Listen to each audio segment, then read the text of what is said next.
Salam dəyərli şagirdlər. Mən bugün sizləri Turan Tədris Mərkəzinin 28 dekabr 2025-ci il tarixində keçirdiyi mövzu sınaq imtahanının 7-ci sinif suallarının izahı ilə tanış edəcəm. İlk növbədə dinləmənin sualları ilə başlayaq. 41-ci sualda baxırıq. What did the writer use to do every evening? Deməli, hər axşam o nə edərdi? Biz gəlin dinləmənin transkriptinə baxaq. I used to play basketball with my friends every evening.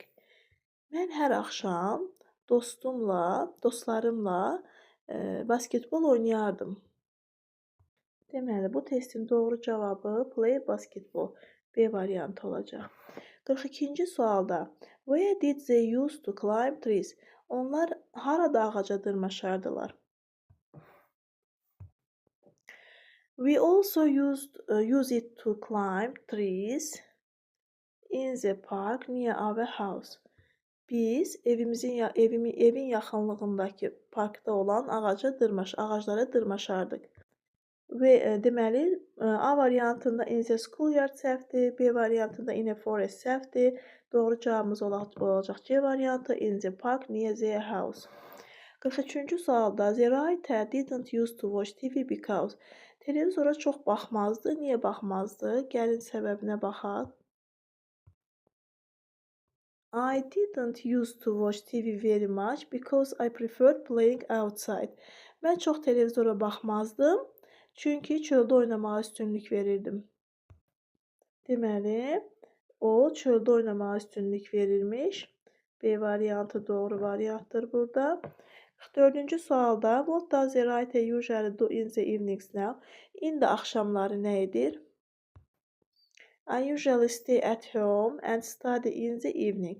Mən adətən evdə qalıram və öyrənirəm. Deməli, evdə qalır və oxuyur. D variantıdır doğru cavabımız. 45-ci sualda Which sentence is true according to the text? Mətnə əsasən doğru cavabı seçin. The writer still plays basketball every day. Hər gün hələ də basketbol oynayır. Yanlış cavabdır. B variantında the writer used to study every evening. Hər axşam oxuyardı. Yəni keçmişdə səhvdir. The writer has more free time now. İndi daha çox boş vaxtı var. Yanlış variantdır. The writer didn't used to like going outdoors. Xoşlamazdı. Deməli, çöldə oyun oynamağı səhv variantdır. Y variantında isə deyilir ki, the writer used to spend a lot of time outside. Çoxlu vaxt keçirərdi çöldə. Deməli, doğru cavab E variantı olacaq. 46-cı sualımız idili ING-li sifətlərlə bağlıdır 7-ci sinif dərsliyindən.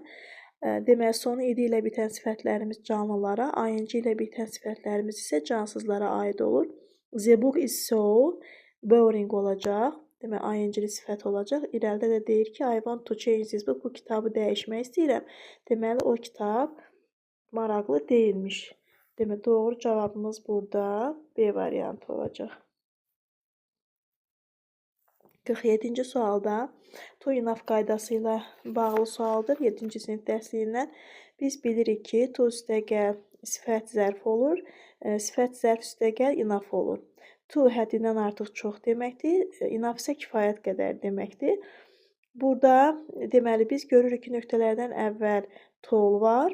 Bilirik ki, deməli nöqtələrdən əvvəl tol varsa, sonra enough gəlməlidir. İkinci cümləmizdə isə nöqtələrdən sonra sifət var. Biz bilirik to sifətin qarşısında işlənir. Ona görə də ikinci tərəfimizdə to olmalıdır. Doğru variant A variantı, enough to. 48-ci sualda Both of the tourists felt after a long travel to the mountains. Hər iki turist dağlara uzun bir səyahətdən sonra özlərini yorğun hiss etdilər. Doğru cavabımız A variantı, exhausted. 49-cu sualda Things don't have a big effect on people's lives. İnsanların həyatına böyük təsiri olmayan şeylər nə ola bilər? Impossible mümkünsüz ola bilməz. Possible mümkündür. Unimportant things don't have a big effect on people's lives. Vacib olmayan şeylər insan həyatına böyük təsiri yoxdur. Deməli, doğru cavabımız bizim burada olacaq. Unimportant C variantı. 50-ci sualımızda which sentence is true about Bob? Bob haqqında olan cümlələrdən hansı doğrudur? Now, indi Bob doesn't eat a lot of ice cream. Bob çoxlu dondurma yemir. Before past, yəni keçmişdə. Bob used to eat a lot of ice cream. Bob çoxlu dondurma yeyərdi keçmişdə. Bu used to qaydası ilə bağlı bir sualdır. Used to Azərbaycan dilinə ardı, ərdi kimi tərcümə olunur və sual və inkarı da did vasitəsilə düzəlir. Baxırıq variantlara. He eats a lot of ice cream now. O indi çoxlu dondurma yeyir. Yox, bizə deyirdi ki, indi çoxlu dondurma yemir. Deməli, A variantımız yanlış variantdır. B variantında deyir, he used to eat a lot of ice cream. O çoxlu dondurma yeyərdi. Yəni, keçmişdə yeyərdi. Bəli, doğru cavabımız B variantı olacaq.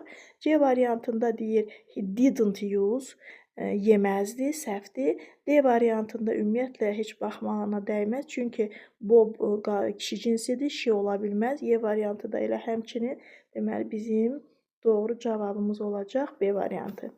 51-ci sualımıza baxırıq. Bağlayıcı ilə bağlı sualdır 7-ci sinif dərsliyindən. At the beginning of the year, it was difficult for the student to use smartboards. Now, all of them can work on the smartboard.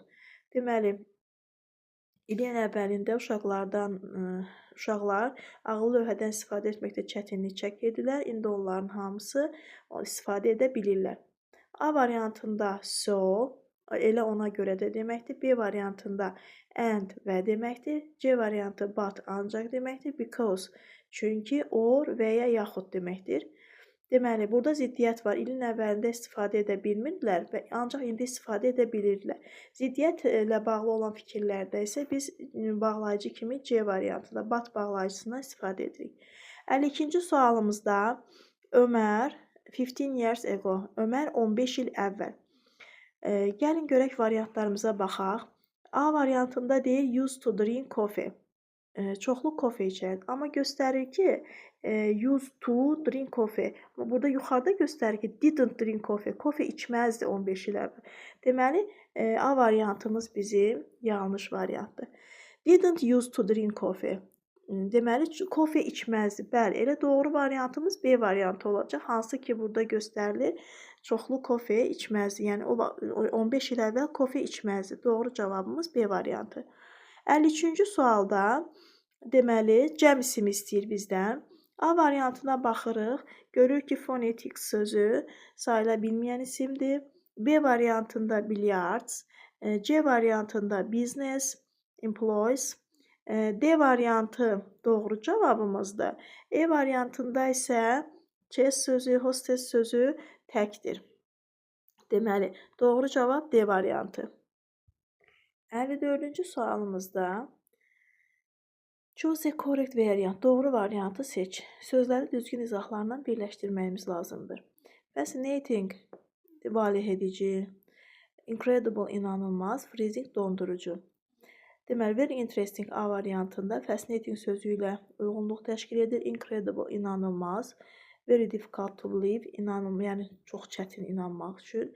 Deməli, 2 olacaq B. Freezing, dondurucu, C variantı. 1A, 2B, 3C. Doğru variantımız A variantı olacaq. 55-ci sualımız short textdir. Gəlin tanış olaq. Dear Kate, əzizim Kate, thank you for the lovely book you gave me for my birthday. Ad günüm üçün mənə hədiyyə etdiyin gözəl kitab üçün sənə təşəkkür edirəm. I have already started reading it and I enjoy it a lot. Artıq onu oxumağa başlamışam və çox xoşuma gəlir. It was very kind of you. Remember my special day. Xüsusi günümü xatırlamağın mənim üçün çox xoş idi. Love, Sophie. Sevgi ilə Sophie. A variantına baxırıq. Sophie bought a book for Kate. Sophie Kate'ə kitab almışdı. Xeyr, biz tanış olanda gördük ki, Kate Sophie'yə kitab almışdı. A variantı yanlışdır. Sophie doesn't like the book. Kitabı xoşlamadı. Yanlış variantdır. Sophie thanks Kate for a birthday present. Sophie Kate'ə doğum günü hədiyyəsi üçün təşəkkür edir. Doğru cavab C variantı. 56-cı sualdan 60-cı suala qədər isə uzun mətnimizin suallarıdır. Şəfa İbrahimova was born in 2003 in Georgia. Şəfa İbrahimova 2003-cü ildə Gürcüstanda anadan olub. From a young age, she was very interested in protecting nature. Kiçik yaşlarından o təbiəti qorumağa çox maraq göstərirdi. Her favorite subject was biology and her teachers often praised her working hard. Onun məktəb fənni, ən çox sevdiyi məktəb fənni biologiya idi və müəllimləri tez-tez onun zəhmətini tərifləyirdilər. Şəfa liked watching science films and video. Şəfa elmi filmlərə və videolara baxmağı xoşlayırdı. She enjoyed learning about new inventions. O yeni ixtiralar haqqında məlumat əldə etməkdən zövq alırdı. One day while walking in a park, she noticed a big amount of plastic litter on the ground. Bir gün o parkda gəzərkən yerdə çoxlu plastik zibil gördü. This made her very worried and began thinking, how can I help reduce this pollution? Bu onu çox narahat etdi və düşünməyə başladı. Bu çirklənməyə mən necə kömək edə bilərəm? She started researching to create an eco-friendly material that could replace plastic bags. Plastik torbaları əvəz edə biləcək ekoloji cəhətdən təmiz material yaratmaq üçün araşdırmalara başladı. At the age of 16, Şəfa invented a type of bag which made from potato starch and plant fibers. 16 yaşında Şəfa kartof nişastası və bitki liflərindən hazırlanmış bir növ çanta icad etdi. The bags were strong and completely disappeared in the soil after a few months. Torbalar möhkəm idi və bir neçə aydan sonra torpaqda tamamilə yox oldu. She named her invention EcoBag. O öz ixtirasına EcoBag adını verdi. In 2019, Şəfa included her project in an international competition called Green Future. 2019-cu ildə Şəfa layihəsini Yaşıl Gələcək adlı beynəlxalq müsabiqəyə daxil etdi. Şəfa won a special prize and received offers from several countries to develop her invention further. Şəfa xüsusi mükafat qazandı və ixtirasını daha da inkişaf etdirmək üçün bir neçə ölkədən təklif də aldı. 56-cı sualda what is the passage mainly about? Mətn nə haqqındadır? Mətndən artıq məlumatlıyıq. Bilirik ki, A variantında ki, Şəfa's favorite friend, Şəfanın sevimli dostundan danışmırdı. B variantında a science competition, elmi yarışlardan danışmırdı. C variantında a girl who invents an eco-friendly bag, ekoloji cəhətdən təmiz çanta icad edən bir qız haqqında danışırdı. Yəni Şəfa haqqında danışırdı. Doğru cavabımız C variantı. 57-ci sualda soruşur ki, what was Şəfa's favorite school subject? Şəfanın ən sevimli məktəb fənni hansı idi? A variantında chemistry, xeyr, deyildi. B variantında physics deyildi. Doğru cavabımız olacaq C variantı, biology. 58-ci sualda what material did Şəfa use to make EcoBag? Hansı materiallardan hazırlanmışdı ekoloji cəhətdən təmiz çantanı? Bambu, xeyr, cotton deyildi. Paper and glue, xeyr. Potato starch and plant fiber, bəli, doğru cavabımız D variantı idi. Hansı ki, burada mətnin içərisində də göstərir bizə. Baxın, burada. What was the name of the competition? Yarışın adı nə idi? Deməli, yarışın adı Green Future idi. Doğru cavabımız D variantı, mətndə də göstərilir. 60-cı sualda what is Şəfa's current aim?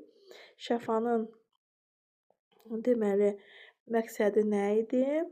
To be a teacher, xeyr. To create science videos and films, xeyr. To open a new company, xeyr. D variantına baxırıq. To reduce plastic waste around the world, dünyadan plastik tullantıları azaltmaq. Doğru cavabımız D variantı olacaq. Beləliklə izahımız sona çatdı. Hər birinizə uğurlar arzulayıram.